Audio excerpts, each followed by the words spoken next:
One of the most appealing aspects within the Sonic franchise that will constantly get the crowd buzzing with excitement and curiosity is when a new character enters the fray. And one thing most of these characters have in common is that in some way they leave a lasting impression on fans. Tails, for example, not only fills the role as being Sonic's sidekick, but he is also the definitive player 2 ever since the second game had dropped. Although nowadays, Tails has shown that he is far more capable on his own than how he used to be. Another example I can give is Knuckles, who is not only a great foil to Sonic's character and could occasionally butt heads with each other as rivals, but also has his own role as the guardian of the Master Emerald and can be a very reliable bruiser if Sonic and his friends need him to do that. He also provided a brand new style of gameplay with his inclusion ever since the arrival of Sonic and Knuckles. I can keep naming all these characters who had their own level of impact, but I can confidently say that none of them even comes close to the same amount of influence as Shadow the Hedgehog. In fact, his introduction in Sonic Adventure 2 was the main selling point of that game, seeing as how he was advertised as playing an edgy version of the Blue Blur and operating as a villain rather than simply being one of the good guys. Subject A, good hedgehog. Subject B, evil hedgehog. Introducing Shadow from Sonic Adventure 2. Now you can choose to be Sonic, the good hedgehog, and try to save the world, or Shadow, the evil hedgehog, and conquer it. What kind of hedgehog are you?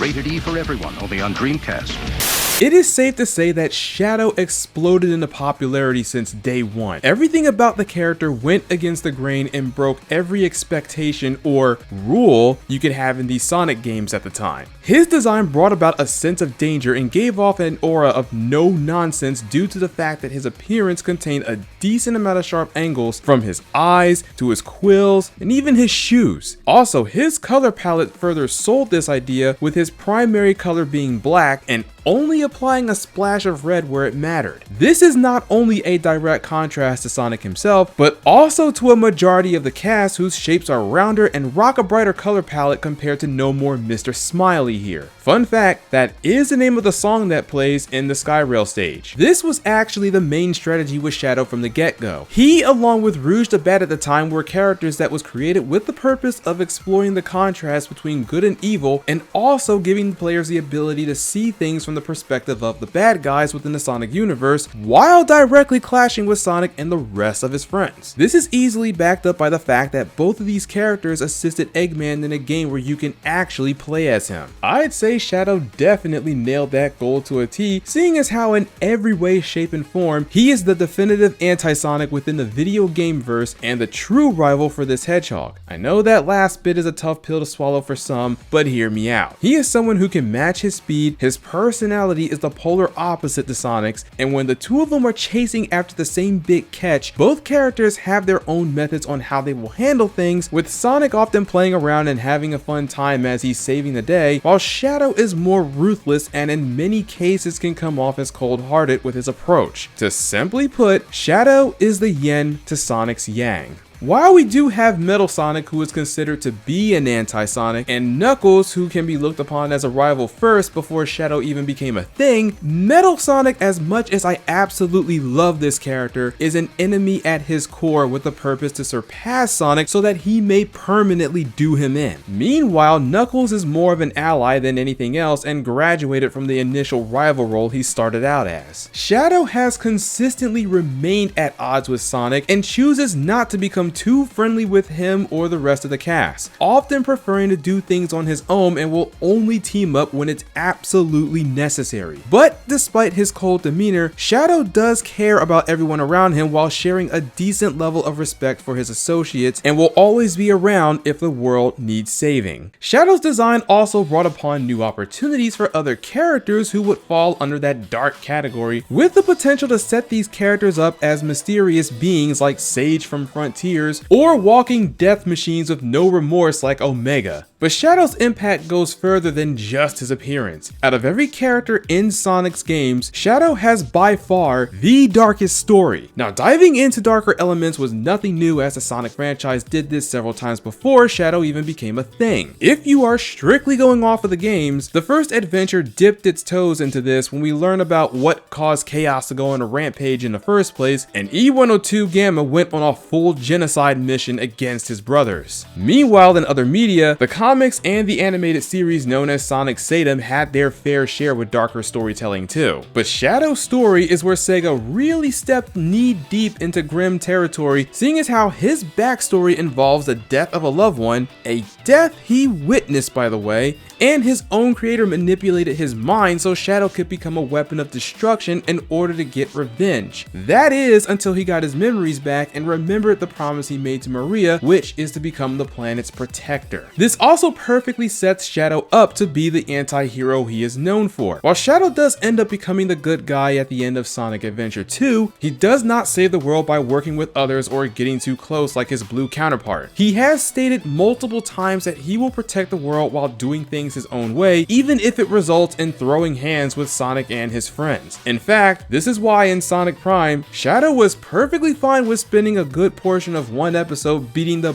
bricks out of Sonic after the Hedgehog misplayed, despite Eggman being the main culprit behind it all. That ruthless, violent, no-nonsense trait Shadow tends to have is what makes him the perfect candidate for telling these darker tales, as no other character in the games would be able to fit that role nearly as well as the ultimate life form. Shadow pretty much blew the doors wide open with a variety of ways the Sonic games could handle its storytelling, since up until Adventure 2, the writing was mostly lighthearted with a good level of attitude. While Sonic himself is usually a thrill seeker with a craving for danger, Shadow is someone who has no time for play and will always move with a purpose. This is why any story where Shadow is the main focus, it has a more darker, serious tone to it rather than the lighter ones you normally would see. It is also worth mentioning that Shadow is one of the few characters in the franchise that can actually push a narrative on his own without the need of relying on Sonic to do so. I mean, in his own game, Shadow is running around with a serious piece of steel while the world around him is falling apart due to an alien invasion, something we would never expect to see in a universe where a speedy blue hedgehog is squaring up against a main villain who is shaped like an egg. And don't get me started on 06 and how Shadow's main villain in that game is quite literally the devil himself. If I was told that Shadow's stories and rogue gallery were all Devil May Cry inspired, honestly I'd believe him. Now, usually, having a strong enough impact to directly change and mold the image of its world is enough for some characters to make an everlasting impression. However, Shadow is a playable character for several of these games, so he's going to need more than just an edgier personality to do the job. When we are given the option to play as other characters in any game that has a previously established mainstay, that character needs to do something that can allow them to stand out more and offer a different experience. Sticking to the realm of Sonic here, Tails and Knuckles offer a new style of gameplay thanks to their abilities, with Tails' flight making platforming very easy and Knuckles gaining access to areas only he can discover thanks to his moveset. Shadow came with his own plethora of abilities that sets him apart from the rest of the cast and makes him more than just another speedy hedgehog, and I will gladly cover those abilities soon. But when he showed up in SA2, we really didn't get a chance to experience the true potential Shadow had at the time, and gameplay wise, he was basically a watered down version of Sonic, seeing as how he not only shared the same abilities, he also had fewer power-ups and levels on top of that. I feel like this was largely due to the fact that Shadow was originally supposed to be a once and done kind of deal, and Sega didn't need to put that much effort into his playable moveset at the time. But despite being just the speedster of the group, Shadow had something that gave him an edge over his blue counterpart, and it was this simple concept that made the character that much cooler than he already is: the air shoes.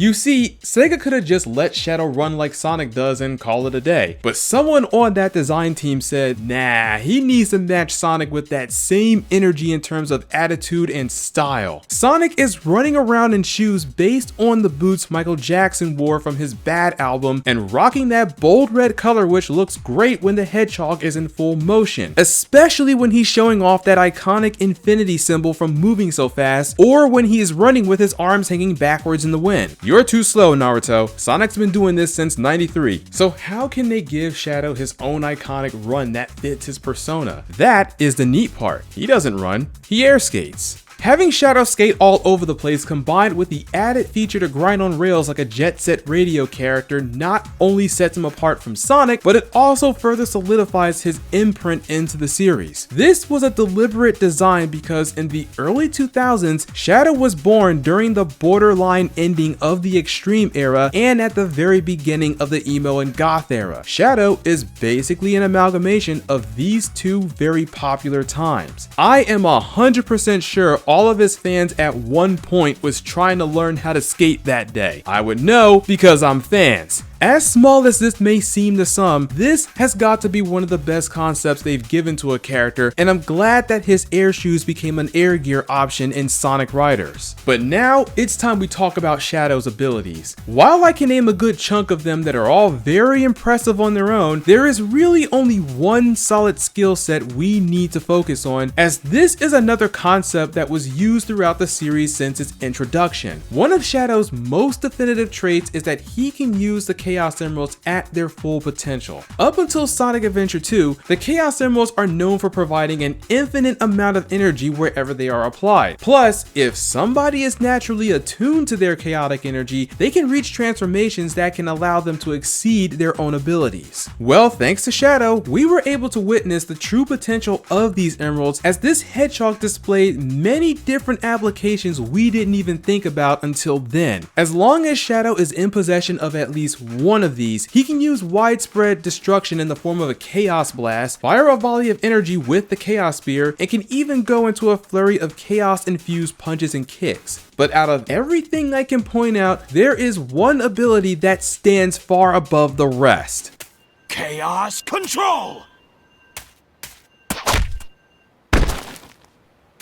Arguably, this could be considered his signature move, seeing as how it is the very first thing you will likely think about when this character is brought up. Chaos Control involves manipulating both time and space to do a number of chaotic moves. Teleporting, space distortion, slowing down time or bringing it to a complete stop, dimension hopping, I could go on. Once Chaos Control became a thing, it very quickly became a staple within the Sonic franchise, as there are a number of times where it was used to drive the plot in some way in these games. In Sonic 06, the heroes use it as a means of time travel. It was the main plot in Sonic Advance 3 since Eggman used Chaos Control to scramble the entire planet, and Sonic and his friends need to induce it again in order to restore everything back to normal. Chaos Control is also what started the events of Sonic X. Once again, I can name some more instances where Chaos Control played an important role to these games one way or another. Could we get a Chaos Control even without Shadow's existence? Yeah, it's a possibility, as I can see it being used either by a villain or something Sonic himself may learn eventually. But once again, this is yet another impactful element brought to us by our favorite Hedgehog. Now, I'm not about to get on here and talk about the many awesome things Shadow did for the series without even mentioning how it managed to impact the music, because Shadow's existence produced some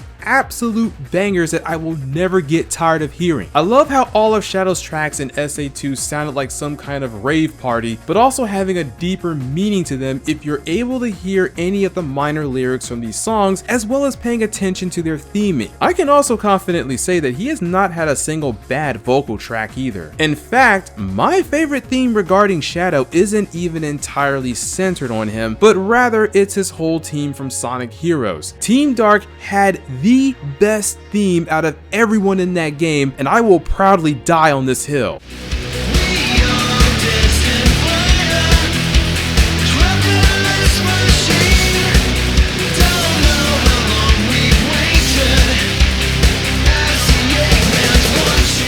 I could continue to talk about the many good things Shadow did for the franchise and close the video out from there, but it wouldn't be right to make a video about how Shadow shook the entire foundation without mentioning some of the shortcomings or possible hidden blessings depending on who you are. I'm not trying to throw any shade here, but Shadow had become one of the faces for all edgelords, at least when we're looking at it from a meme and joke heavy perspective. I could go ahead and name a good number of characters that could also consider themselves the kings and queens of edginess, but almost none of them didn't really push that edge factor as hard as Shadow did. And that is simply because of the environment that is constantly surrounding the Hedgehog and which franchise he is representing. Now granted, I would not go so far and say that the edge popped off initially with Sonic Adventure 2, seeing as how he turned out to be a misunderstood anti-hero all along, rather than just being a straight up villain. No, the edgelord catalyst came from none other than his own game. I am not going to turn this into a full review or anything, as I plan on talking about this game in greater detail sometime down the road, but anyone who's played this game had to admit that Sega cranked that edginess of Shadow's persona beyond its maximum capacity here. I mean, they have gunshots firing off when you're navigating in the main menus. You can't tell me they were not tryharding with all that.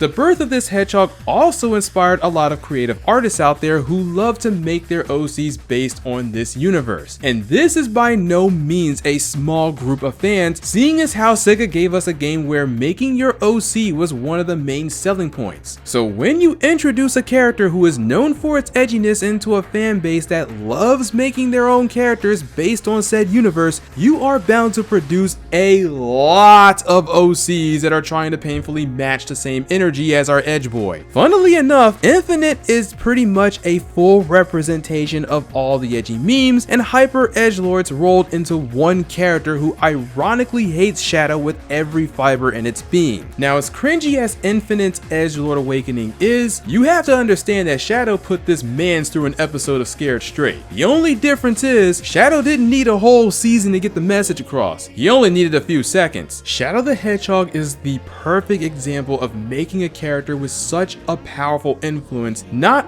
only on the franchise moving forward, but also on the fan base as a whole. He left a strong enough impact to warrant bringing him back into the games when he was supposed to meet his end back in Sonic Adventure 2, and he is by far one of the most iconic characters the Sonic franchise has ever produced. Now, what did prompt me to go ahead and make this video is that lately I've seen a post about Azuka saying that Shadow is nothing like Vegeta, and I have to agree. If I had to pick a character that matches Shadow in the same level of energy, it would probably have to be Zero from the Mega Man X franchise. Particularly the Mega Man Zero version of him, since that one is pure no nonsense and pretty much carries the same demeanor as Shadow himself. I'm glad to see that Sega is doing more things with the character and giving fans what they want, which is to finally make him a playable character again, but this time in a major role instead of having all of these small bits and pieces we've been getting for a while. And I'm looking forward to seeing what Sega plans to do with the character in the future. Anyway, that is all I have for you today, but I want to leave you guys with a proposition. I do have an idea for a follow-up regarding Shadow, as I had learned something else during the process of making this video, but I'm only going to share that discovery if we can manage to get this video's numbers up. So if you did like what you saw, feel free to give this video a like, as it will help with the YouTube algorithm, and it will get more eyes on the channel as I'd like to see it grow. I would greatly appreciate it if you do, and for those who have already been doing that, you already know that you're my MVPs out here. In the meantime, be sure to hit me with that sickety sub, like it if you dig it, share the video as often as you can, and I hope I get to see y'all in the next one.